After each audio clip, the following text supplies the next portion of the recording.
Iseng bermain dengan gayung, jari seorang bocah malah terjepit dan harus dievakuasi tim damkar di Cilegon, Banten. Tak butuh waktu lama, jari bocah akhirnya bisa dilepaskan. Kepanikan terjadi saat orang tua membawa bocah perempuan 4 tahun ke kantor damkar Cilegon akibat jarinya terjepit gayung saat bermain di rumahnya di perumahan Metro Cilegon Klaster Gardema, Kebon Dalem.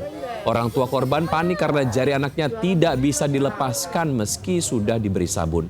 Awalnya orang tua mengira anaknya hanya memegang gayung, namun ia terkejut saat melihat jari sang anak tersangkut dan tidak bisa keluar. Tanpa pikir panjang, orang tua membawa anaknya ke kantor damkar hingga evakuasi dilakukan menggunakan peralatan khusus. Tak butuh waktu lama, tim damkar bisa melepaskan jari korban dengan aman. Usai kejadian, petugas menyatakan jika damkar tidak hanya menangani kebakaran, namun juga berbagai kondisi darurat lainnya. Lapor damkar saja, seolah jadi solusi bagi persoalan warga. Dari masalah tangan terjepit gayung, drama cinta hingga pidana. Wakapolri pun mengakui warga lebih pilih damkar dan karena dianggap lebih tanggap ketimbang lapor polisi.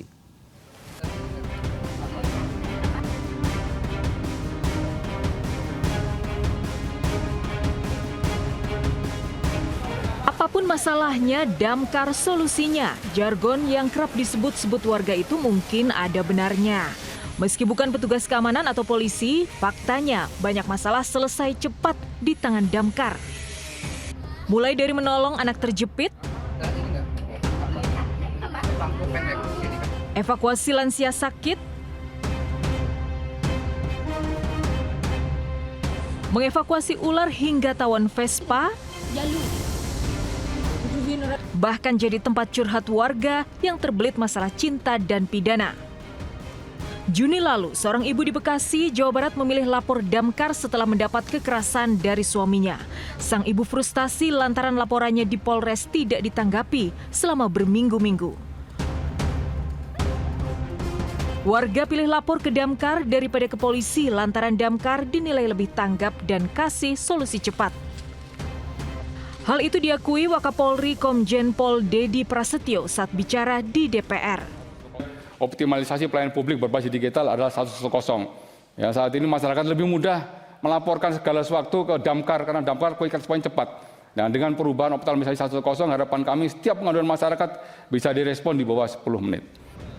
Dalam paparannya, Wakapolri juga belak-belakan soal kinerja jajarannya. Hasil penilaian Polri soal tingkat pelayanan publik dan penegakan hukum dari 4.340 Kapolsek, 67%-nya tidak memenuhi standar kinerja. Sementara dari 440 Kapolres, 36 diantaranya punya performa kurang. Kinerja di bawah standar juga terjadi di tingkat Direskrimum. Dari 47 Direskrimum, ada 15 di bawah performa. Kinerja kepolisian yang masih di bawah standar tentu tak bisa dibiarkan. Polri harus berbenah sesuai tugasnya menegakkan hukum, memberikan perlindungan dan juga rasa aman kepada masyarakat. Karena kalau damkar terus-terusan jadi solusi, lalu apa gunanya para polisi? Tim Liputan iNews melaporkan. Terima kasih Anda masih bergabung sama kami. Pemirsa, tak terima aksi tawurannya dibubarkan. 2 kelompok warga balik menyerang polisi dengan petasan di Makassar, Sulawesi Selatan. Wali Kota Makassar meminta polisi agar pelaku tawuran yang juga membakar rumah warga ditangkap.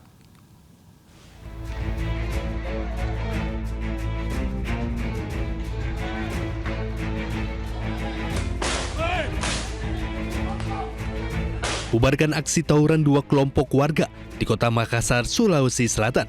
Polisi ditembaki petasan pasca 7 rumah ludes terbakar akibat tawuran. Untuk bubarkan aksi tawuran 2 kelompok warga ini, polisi tembakan gas air mata untuk mengurai massa. Usai membubarkan massa 2 kelompok, petugas gabungan disiagakan di lokasi untuk mengantisipasi bentrokan susulan. Sementara itu, Wali Kota Makassar, Munafri Arifudin, meminta kepada pihak kepolisian untuk segera menangkap para pelaku yang membakar sejumlah rumah warga. Saat ini, situasi di lokasi masih dijaga ketat oleh petugas gabungan sebanyak 400 personil untuk mencegah bentrokan susulan. Dari Kota Makassar, Sulawesi Selatan, Muhammad Turbone iNews melaporkan. Dipicu korsleting listrik, mobil pembawa puluhan jerigen solar terbakar di Darmasraya, Sumatera Barat. Beruntung tidak ada korban, namun kerugian mencapai 100 juta rupiah.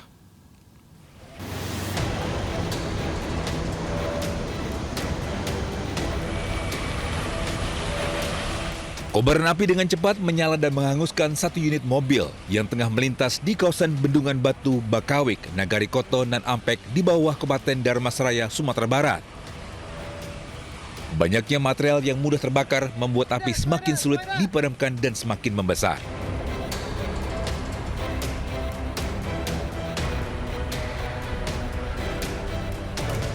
Kendaraan yang diketahui tengah membawa muatan BBM jenis solar dengan jerigen ini dengan sekejap ludes di dalam si jago merah. Satu unit damkar dikerahkan ke lokasi guna memadamkan api. Diduga kebakaran ini terjadi akibat adanya korsleting listrik di bagian mesin mobil tersebut.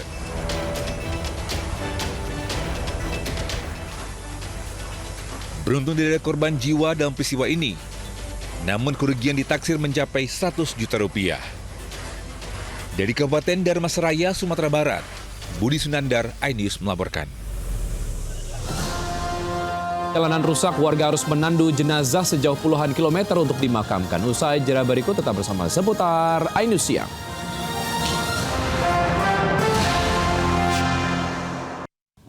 Terima kasih Anda masih bergabung sama kami. Pemirsa, lagi-lagi kendala jalanan rusak membuat warga harus menandu jenazah sejauh puluhan kilometer. Di Luwu Utara, Sulawesi Selatan, warga terpaksa menandu jenazah dari Rumah Sakit Hikmah Masamba menuju Desa Embonata sejauh 30 kilometer.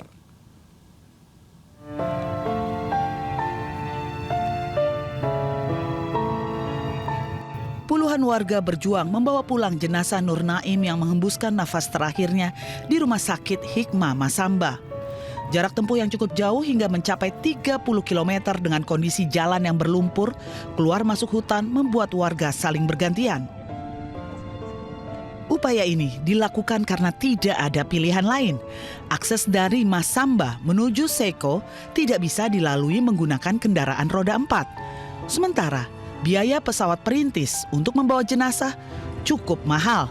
Satu-satunya cara untuk membawa jenazah ke kampung halamannya yakni dengan cara ditandu secara gotong royong.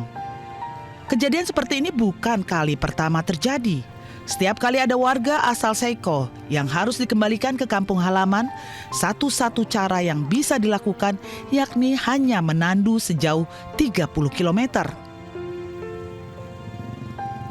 Warga berharap pemerintah memperhatikan kondisi infrastruktur jalan ke wilayah Kecamatan Seko agar seluruh aktivitas warga bisa berjalan seperti daerah lain yang ada di Indonesia.